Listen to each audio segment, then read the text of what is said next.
Assalamualaikum warahmatullahi wabarakatuh. Salam dan bahagia Bapak Guru hebat di seluruh Indonesia. Perkenalkan, nama saya Saprian Dipoan, SPD.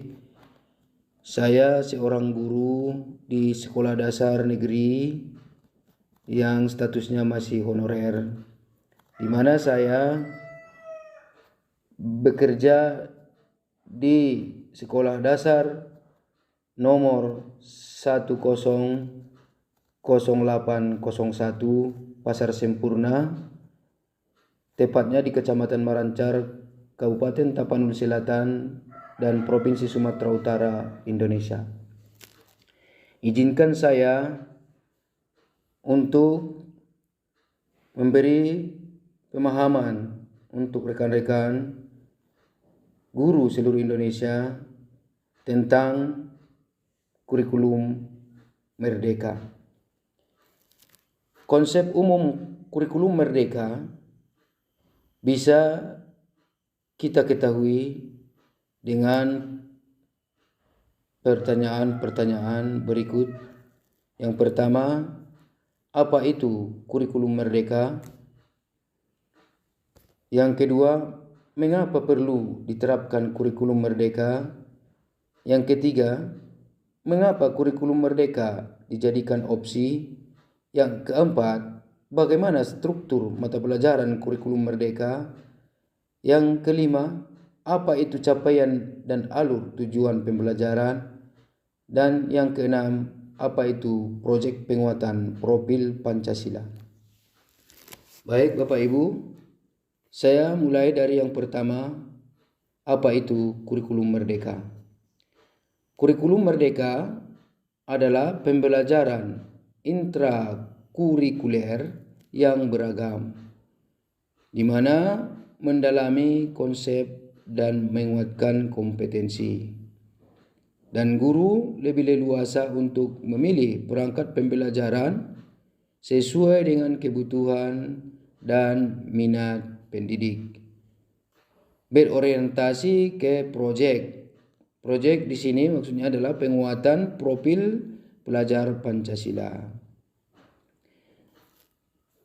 Guru bisa memilih perangkat pembelajaran sesuai dengan kebutuhan dan minat pendidik. Ya, tapi tetap berorientasi ke proyek penguatan profil pelajar Pancasila. Dan yang kedua, mengapa perlu diterapkan kurikulum merdeka? Bisa kita jawab, Indonesia telah mengalami krisis pembelajaran atau istilah asingnya learning crisis yang cukup lama. Sehingga sumber daya manusia Indonesia, khususnya pelajar Indonesia, tidak mampu memahami bacaan sederhana atau menerapkan konsep matematika dasar.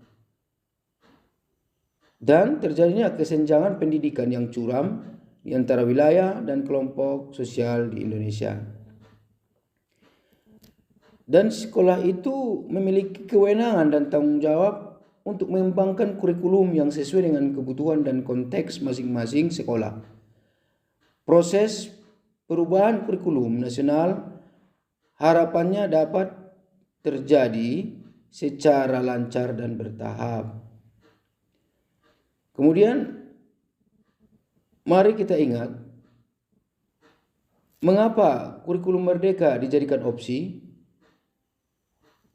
Bisa kita ingat, tujuan pembelajaran, tujuan perubahan kurikulum adalah untuk mengatasi krisis belajar, menjadikan sekolah sebagai tempat belajar yang aman, inklusif, dan menyenangkan.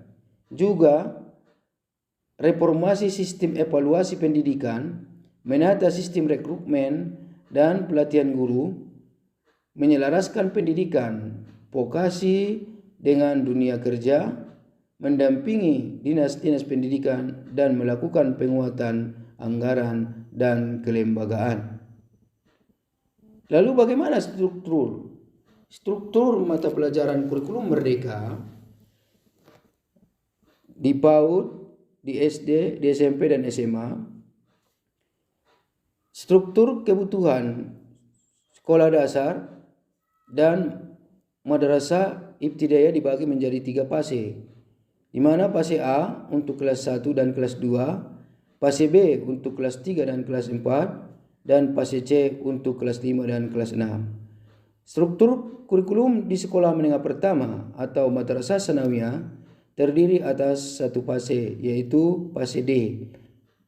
Fase D yaitu untuk kelas 7, kelas 8, dan kelas 9. Sedangkan struktur kebutuhan untuk SMA terdiri dari 2 fase, yaitu fase E untuk kelas 10 dan fase F untuk kelas 11 dan 12.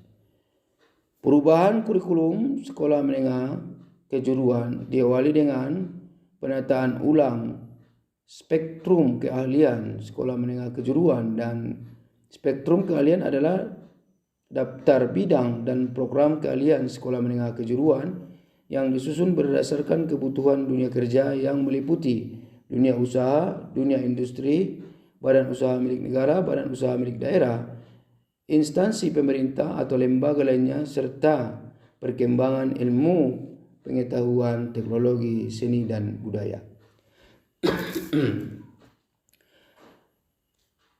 Terus maaf Bapak Ibu, agak sedikit batuk. Apa itu capaian pembelajaran? Capaian pembelajaran merupakan kompetensi pembelajaran yang harus dicapai peserta didik pada setiap fase, dimulai dari fase pondasi pada PAUD untuk pendidikan dasar dan menengah. Capaian pembelajaran disusun untuk setiap mata pelajaran. Apa itu alur pembelajaran? Alur pembelajaran istilah pada kurikulum K13 yaitu silabus, di mana fase A dimulai di kelas 1, tujuan pembelajaran 1.1, tujuan pembelajaran 1.2, dan tujuan pembelajaran 1.3, dan fase A berakhir di kelas 2. Kemudian ada kompetensi, konten, dan variasi. Kompetensi adalah kemampuan yang dapat didemonstrasikan oleh pendidik. Konsep utama itu adalah konten, konsep utama yang perlu dipahami di akhir unit pembelajaran. Sedangkan variasi adalah keterampilan berpikir yang perlu dikuasai pendidik untuk mencapai tujuan pembelajaran. Apa itu tujuan pembelajaran? Tujuan pembelajaran terdiri dari kompetensi, konten, dan variasi. Misal, menjelaskan hukum Newton dengan menggunakan kalimat sendiri dan menceritakan fenomena dalam keseharian yang menggambarkan hukum Newton tersebut. Menjelaskan bisa dikategorikan kompetensi, hukum Newton konten, dan menggunakan kalimat sendiri adalah variasi. Terus apa itu proyek penguatan profil pelajar Pancasila? Proyek penguatan profil pelajar Pancasila adalah merupakan kegiatan kokurikuler berbasis proyek yang dirancang untuk menguatkan upaya pencapaian kompetensi dan karakter sesuai dengan profil pelajar Pancasila yang disusun berdasarkan standar kompetensi lulusan. Pelaksanaan proyek penguatan profil pelajar Pancasila dilakukan secara fleksibel dari segi muatan, kegiatan, dan waktu pelaksanaan. Proyek penguatan profil pelajar Pancasila dirancang terpisah dari intrakurikuler. Tujuan muatan dengan kegiatan pembelajaran proyek tidak harus dikaitkan dengan tujuan dan materi pelajaran intrakurikuler. Demikianlah Bapak Ibu penjelasan saya tentang sekilas pengetahuan kurikulum merdeka.